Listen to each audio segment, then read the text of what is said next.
Shalom, shalom. First and foremost, we'd like to say call Alayim, Yahweh, Ba'ashem, Yahweh Shai, Ba'ashem, Rakal Kadash. Double honors to the apostles and the elders of the great millstone that taught us this truth. All right. Shalom and salutations to the hopeful elect Akim out there spreading the gospel throughout the four corners of the earth in sincerity and truth and presenting their bodies as a living sacrifice as the scripture teach us to do. Shalom to the very few sisters that do listen up as well. All right.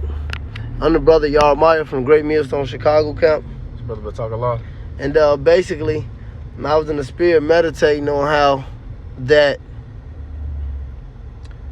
prophecy debunks all these falsehoods, and that's why nobody deals with prophecy, but at the same, nobody outside of Great Millstone right in the like-minded camps that teach the likewise doctrine, but nobody else deals with prophecy because it debunks all their foolishness. Whether it's these jakes in these other camps trying to pour sugar on shit and call it a sandwich and make America, build a community within America. These generational wealth blacks, rather be these people in the Christian church, these vocab Malone type people, and especially, because this is the only reason it's happening, that what's going on right now in Gaza, all right, with the kites and the Ishmaelites, Right. all right.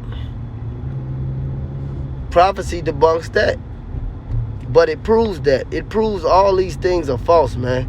So I'm gonna just start off. This is Isaiah 8:20.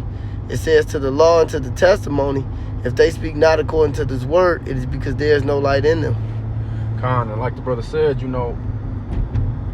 prophecy debunks all this stuff that's happening. Like, for example, with the Gaza situation, all those people over there claim that that's their land, but when the true inhabitants of that land were to go back, it wouldn't be war no more.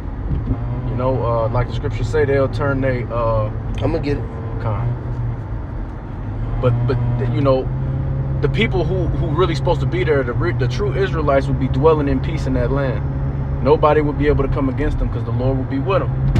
Ever since those 1948ers got over there, it's been nothing but violence in that area, And not only that, the land is dead over there. All the trees and the vegetation and everything that they got, they have to fly that stuff in and plant it. They can't grow nothing over there or do nothing. It's just a wasteland until the Lord bring the true people back over there. So you got that? No, I ain't got it yet. So like, but yeah, they don't want to talk about that. Even with these people that want to set up shop in America, all these other camps, or just jakes in general, because a lot of these jakes know who they are, man, but they still want a part in America. But they don't understand that the scriptures say that Babylon was going to get destroyed in an hour, man. This place is over with. Yeah. And I had wanted to get it in both spots because the Lord said it 2 times. Pause. But this is Isaiah 2:4. It said, and he shall judge amongst the nations and shall rebuke many people, and they shall beat their swords into plowshares and their spears into pruning hooks. Nation shall not lift up sword against nation, neither shall they learn war anymore. And that's a prophecy for when the true inhabitants of Israel inhabit that land. Right. All right, this is Micah. This is Micah 4:3. It said, and he shall judge amongst many people and rebuke strong nations afar off, which lets you know this is when the Lord comes back. All right. And then he said what? The same thing Isaiah said. And they shall beat their swords into plowshares and their spears into pruning hooks. Nation shall not lift up sword against nation, neither shall they learn war anymore. So why is he saying this like that? When you go into that Isaiah 2, all right, it lets you know. Matter of fact, I'm going to start at 1. It says Isaiah 2:1, it said, the word of Isaiah, the son of Amos, which saw concerning Judah and Jerusalem. That's the northern and the southern kingdom of Israel. He said, and they shall come to pass in the last days. All right, these are the last days. And the kingdom is being translated from one people to another, pursuant to Sirach 2:8. It said, and this shall come to pass in the last days, and that's why we understand these things, that the mountain of Yahweh's house shall be established at the top of the mountains and shall be exalted above the hills, and all nations shall flow unto it. All right, and that mountain is the nations. All right, that's why when the United Nations and all them nations get together, they call it a summit meeting, because that's a government. That's the top of the mountain. But the Lord is going to establish his mountain, which lets you know this is talking about when the true people of Israel are in the land. It said, and many shall go and say, come ye, let us go up to the mountain of Yahweh, to the house of Yahweh. And ain't nobody going over there for that. Right. They go over there for fucking Pink City. And he shall teach us his ways, and we shall walk in his path, for out of Zion shall go forth the law and the word of Yahweh from Jerusalem. And then it says, he shall judge amongst many nations, shall rebuke many people, and they shall beat their swords into plowshares and their spears into pruning hooks. Nation shall not lift up sword against nation, neither shall they learn war anymore. So that's a prophecy that debunks, that proves that couldn't be that.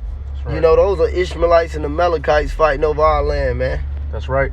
And you know how I said, and what the brother just read, when the true people go back into that land, the true Israelites, the Negroes, Latinos, and Native Americans, and the speckled birds that scattered abroad go back to that land, we're going to be making these heathens live according to the way that the Lord wants everybody to live. Them kites don't do that. Them kites got the spirit of, we want to make sure everybody else is going off and living fucked up. The accuser of our brother. You know, they don't make it it's not even in the way that they move. They catch you trying to be righteous, and they'll tell you that that's not for you. I've heard them do it before. You know? Yeah. And that's not how it's going to be. When we go back to that land, Lord willing, we are that number, you either going to do what the Lord say to do, or you're going to have to pay the consequences for that. It ain't going to be no aiding and abetting people going off, man. Yeah, because the law say if you see your brother going off or serving a strange God or whatever he may you doing, you know, you're supposed to be the first to put your hands to him. You know, and that's what we gonna deal with in the kingdom of heaven, man. You know, but we're not gonna be able to go off, and that's how you know sin is only for Israelites. But these people are just wicked, man. But they were created to be ruled over, but we dropped the ball, which is another prophecy. Us coming back together, the two sticks being brought back together, the North, so-called Negroes, Latinos, and Native Americans, the two sticks, and this society going down and crumbling, and us having the breath of life, as it says in the book of Revelations. All right, you know, so prophecy debunks all this foolishness, man. That's right. And all you jakes that want to invest in America, man, you know, the Lord said that, you know, it'll be just like the days of Noah. And how are things right now? Yeah. Just like the days of Noah. People wicked as all hell, proud as all hell, eating, drinking, and giving in marriage. And they don't think the Lord is coming back. You tell somebody the Lord is coming back, they laugh. They think you crazy. They tell you a man wrote that book, and the Lord gonna come back and kill them niggas, These niggas read 48 Laws of Power. They read the fucking Ma'at. They read the fucking Kemet. Hey, a white man wrote that. The Holy Bible condemns the so-called white man. You know? Exactly. All in the fucking Egyptology. They're the first niggas to say that, but following some shit made up by Jean-Francis Champollion and his mates. You niggas are crazy, bro.